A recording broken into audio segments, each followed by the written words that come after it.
Hazrat Anas bin Malik radiyallahu anhu states that Allah's Apostle sallallahu alaihi wasallam landed down from a mare and injured his right side. We went to visit him while the time of the prayer had approached. Allah's Apostle sallallahu alaihi wasallam led us in the prayer sitting, so we as well performed the prayer sitting behind him. When Allah's Apostle sallallahu alaihi wasallam had performed the prayer, he sallallahu alaihi wasallam said, "An imam is appointed to be followed. When he pronounces takbir, you should pronounce takbir.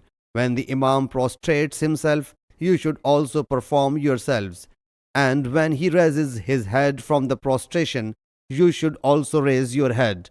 And when the imam says, Sami Allahu liman hamida, Allah Jalla Jalaluhu listened to the one who glorified him, you should as well say, Rabbana walakal hamd, O our Lord Jalla Jalaluhu, and all praise is due to you.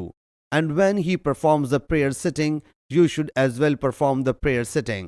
Sahih Muslim Hadees number 920.